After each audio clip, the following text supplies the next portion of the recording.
Hello मेरे प्यारे प्यारे छुपे रुस्तम दोस्तों। अरे मैं आपको छुपा रुस्तम क्यों बोल रही हूँ, छुपी रुस्तम तो मैं हो गई थी, मतलब कि मैं अंतर्ध्यान हो गई थी।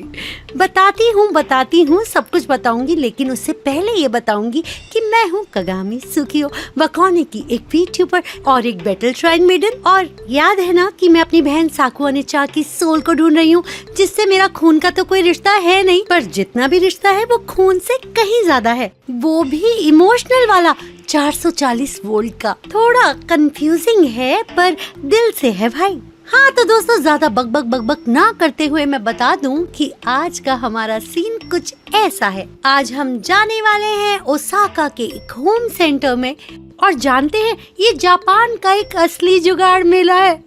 अरे अगर आपको मुझ पर विश्वास नहीं हो रहा तो लेके चल रही हो ना, तो चलिए फिर। ये देख रहे हैं आप 3 सॉकर ग्राउंड जितना बड़ा एरिया, मैसी भी भटक जाएगा यहाँ। 2.8 लाख प्रोडक्ट्स, मतलब हमने एक प्रोडक्ट को देखने में 5 सेकंड भी लगाए तो पूरा दिन लग जाएगा। भाई ये जापान के सबसे बड़े होम सेंटर्स में से एक जो है। तो दोस्तों आपको मैं फिर से ले आई हूँ मात्सुबारा सिटी यानी कि ओसाका में। हैंडसम, मेरा मतलब है हैंड्समैन नाम के एक होम सेंटर में। और ये हैंड्समैन कोई नॉर्मल दुकान नहीं है बॉस, 3 गुना ज्यादा बड़ा है। और अगर साधारण भाषा में बता दूं तो नॉर्मल दुकान अगर एक स्कूटर है तो ये पूरा ट्रक है। मतलब इतना बड़ा कि अगर आपने GPS ऑन नहीं किया तो खुद को खो दोगे और निकलते वक्त लॉस्ट एंड फाउंड में रिपोर्ट करनी पड़ेगी। अब सुनो, होम सेंटर होता क्या है?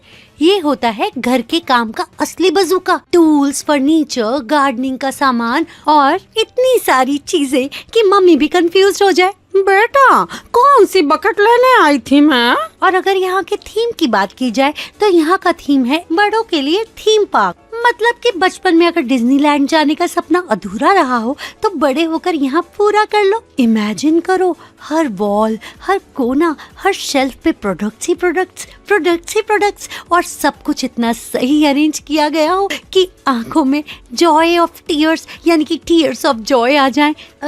या फिर यूँ कह लीजिए कि शॉपिंग करते करते आंखों में महंगाई का दर्द आ जाए तो बुरा ना माने और ज्यादा कमाई के साधन ढूंढे। चलिए छोड़िए इन बातों में क्या रखा है। वैसे अंदर चल के क्रेजी चीजें देखते हैं। भाई विंडो शॉपिंग ही सही, मूड तो ठीक हो जाएगा। देख रहे हैं ना आप कितने सुंदर सुंदर कलरफुल ये शूज। क्या नहीं है यहाँ, रोजमर्रा का हर सामान आपको आसानी से मिल जाएगा। क्यों, है ना मजेदार? चलो शुरू से शुरू करते हैं। सबसे पहले एंट्रेंस में आपको दिखाते हैं ये फाउंटेन। ये तो वाकई बहुत खूबसूरत है। यहाँ आराम से बैठने की जगह है और कॉफी डेट की भी। वैसे ये फाउंटेन यहाँ का मेन अट्रैक्शन है और मुझे तो ये बहुत ही ब्यूटीफुल लग रहा है। और अगर आपको भी ऐसा लग रहा है और आपका मन है इसे खरीदने का तो जी हाँ, आप इसे यहाँ से खरीद भी सकते हैं। और प्राइस है ओनली 19,80,000 येन ओनली। और पानी के साथ बोनस में इलेक्ट्रिसिटी का एक्स्ट्रा बिल भी मिलेगा। हाँ तो जल्दी कीजिए, देर किस बात की। तो चलिए अब आगे बढ़ते हैं और आगे सेकंड नंबर आता है पाम ट्री। अब सोचने वाली बात ये है कि ये पेड़ जो नॉर्मल बीच पे फ्री में खड़ा होता है, यहाँ सिर्फ और सिर्फ 49,500 येन में मिल रहा है। जापान की आबो हवा यानी कि जापान में ऑक्सीजन भी इम्पोर्टेड लगता है भाई। ठीक है, अब लंबी सांसें मत भरिए और मेरे साथ आगे चलिए। और अगर सांसें ज्यादा फूल रही हैं तो देख सकते हैं ये वाला पाम ट्री। ये भी ज्यादा नहीं, बस सिर्फ और सिर्फ 12,50,000 येन में मिल रहा है। क्यों ना हो, ये पिछले वाले से कुछ ज्यादा बड़ा है और घना भी, इसीलिए ये ऑक्सीजन भी ज्यादा देगा। भाई कुछ ज्यादा हो गया, खसक लो यहाँ से और आ जाओ डाउन टू अर्थ यानी कि हमारे टॉयलेट पेपर सेक्शन में। हाँ, चैन की सांस तो यहीं आके मिली है।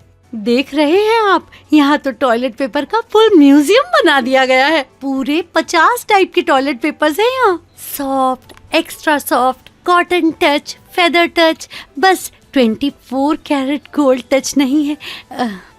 और अगर ऐसा होता तो एक बार उसे यूज करने के बाद आपको भी फील आ ही जाता कि आप भी किसी VIP आदमी से कम नहीं। और तो और आप इन टिश्यूज के टेक्सचर भी चेक कर सकते हैं। ये सिर्फ और सिर्फ यही पॉसिबल है। तो जाइए, चेक कीजिए, फील कीजिए और फिर खरीद लीजिए। है ना कितने कमाल की बात। पहले इस्तेमाल करे फिर विश्वास करे। और इस सॉफ्ट सी फीलिंग के साथ हम आगे बढ़ते हैं और आप देख सकते हैं इधर उधर हैं कुछ कलरफुल रॉड्स, कुछ कलरफुल प्लास्टिक स्टफ। हो सकता है कि ये रोड को ब्लॉक करने के लिए हो या फिर हो ट्रैफिक रूल्स के लिए।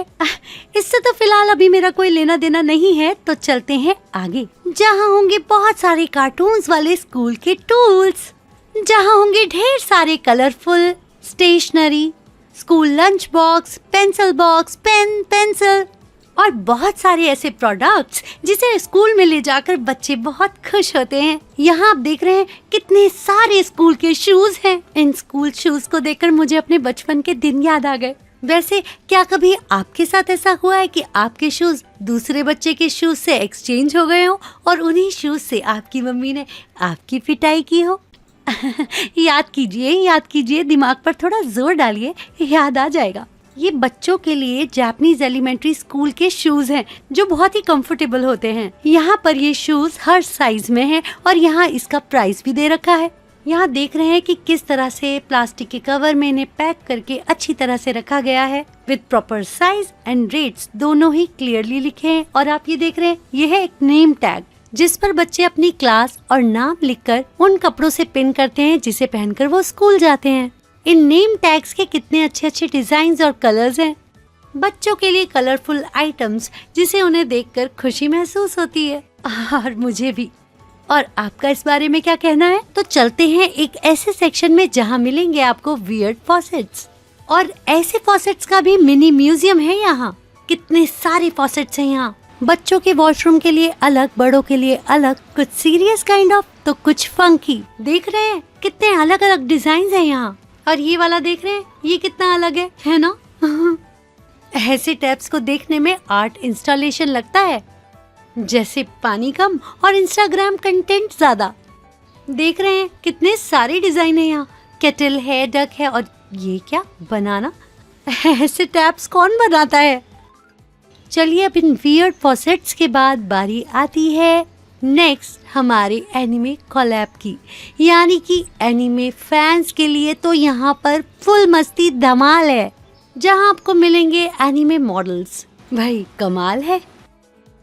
तो चलिए देखते हैं यहाँ इस सेक्शन में क्या रखा है। अरे वाह, यहाँ तो गंडम के रोबोट्स हैं। वैसे आपको ये कैरेक्टर कैसा लगा मुझे कमेंट में जरूर बताइएगा। आगे और भी कैरेक्टर्स हैं। अब आपकी बारी, आप गेस कीजिए और बताइए कि अगला कैरेक्टर कौन सा निकलेगा। देखते हैं। अरे वाह, मैंने भी पिकाचू ही सोचा था। पिकाचू। गिबली का पूरा फेरी लैंड सेटअप है यहाँ। सच कहूँ तो यहाँ आकर ना बच्चापंती वापस आ जाता है। और इस बच्चापंती से ना मुझे भी बचपन का एक गाना याद आ गया। कहे तो सुना दूं? हो बचपन के दिन भुला ना देना, हो आज हंसे कल रुला ना देना हो।